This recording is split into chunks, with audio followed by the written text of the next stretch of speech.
नमस्ते दोस्तों, आपका स्वागत है हिंदी बुक समरी में। और आज हम बात करेंगे एक ऐसी किताब की जिसने लाखों लोगों की जिंदगी बदल दी है, इनर इंजीनियरिंग, जिसके लेखक हैं सद्गुरु। सद्गुरु एक योगी, रहस्यवादी और दूरदर्शी व्यक्ति हैं जिन्होंने अपने गहरे ज्ञान को बहुत ही सरल तरीके से हम तक पहुंचाया है। ये किताब सिर्फ एक किताब नहीं है, बल्कि ये खुद को जानने, खुद को बनाने और अपनी जिंदगी की बागडोर अपने हाथों में लेने का एक प्रैक्टिकल गाइड है। क्या आपने कभी सोचा है कि हम अपनी बाहरी दुनिया को तो ठीक करने में लगे रहते हैं, लेकिन अपने अंदर की दुनिया को पूरी तरह से अनदेखा कर देते हैं? यही इस किताब का सबसे बड़ा संदेश है। ये हमें सिखाती है कि हमारी खुशी, हमारा दुख, हमारी शांति और हमारा गुस्सा, ये सब हमारे अंदर से पैदा होता है और हम ही इनके मास्टर बन सकते हैं। चैप्टर 1, हम इंसान सबसे उन्नत प्राणी। सद्गुरु हमें याद दिलाते हैं कि हम इंसान इस ग्रह पर सबसे उन्नत प्राणी हैं, जिनके पास सोचने, महसूस करने और चुनाव करने की अद्भुत क्षमता है। लेकिन अक्सर हम अपनी जिंदगी ऑटो पायलट पर जीते हैं, जहां हम बस अपनी आदतों और प्रतिक्रियाओं के गुलाम बन जाते हैं। मान लीजिए आपके घर में एक शानदार गाड़ी है, लेकिन आप उसे चलाना ही नहीं जानते, तो क्या फायदा? यही हाल हमारी जिंदगी का है।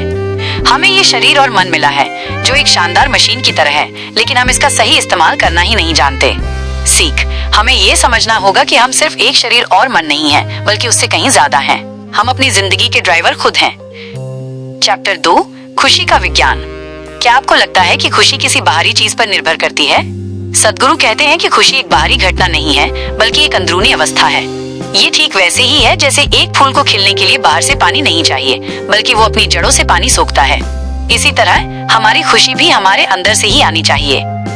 सद्गुरु एक उदाहरण देते हैं। जब हम किसी चीज को बहुत पसंद करते हैं, तो हम कहते हैं मैं इसमें खो गया।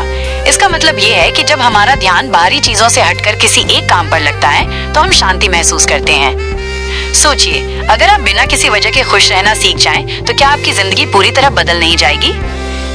चैप्टर 3, कर्म का रहस्य। लोग अक्सर कर्म को एक धार्मिक या दार्शनिक विचार मानते हैं, लेकिन सद्गुरु इसे एक मनोवैज्ञानिक प्रक्रिया के रूप में समझाते हैं। कर्म का मतलब सिर्फ आपके कर्मों का फल नहीं है, बल्कि ये आपके मन में बने विचारों और यादों का ढेर है।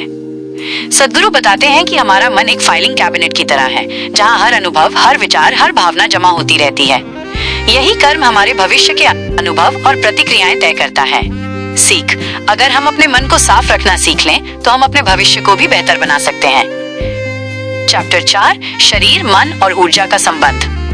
ये किताब हमें सिखाती है कि हमारा शरीर, मन और हमारी ऊर्जा, ये तीनों एक दूसरे से जुड़े हुए हैं। अगर हमारा शरीर बीमार है, तो मन भी परेशान होगा। अगर मन शांत नहीं है, तो ऊर्जा का प्रवाह रुक जाएगा।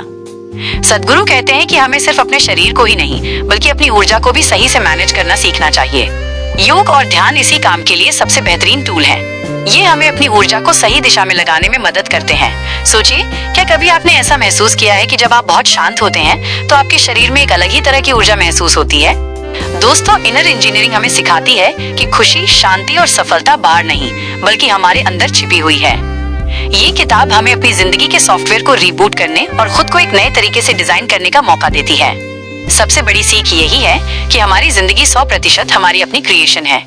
हम अपनी खुशी और अपने दुख के लिए किसी और को जिम्मेदार नहीं ठहरा सकते। जब हम ये जिम्मेदारी लेना सीख लेते हैं, तभी हम अपनी जिंदगी को पूरी तरह से कंट्रोल कर पाते हैं। तो चलिए, आज से ही अपने अंदर की दुनिया पर काम करना शुरू करते हैं। ये था इनर इंजीनियरिंग का एक छोटा सा सारांश। अगर आप अपनी जिंदगी को गहराई से समझना चाहते हैं, तो ये किताब आपको जरूर पढ़नी चाहिए। अगले वीडियो में हम फिर मिलेंगे एक नई किताब के साथ। तब तक के लिए खुश रहिए और अपनी अंदर की दुनिया को एक्सप्लोर करते रहिए।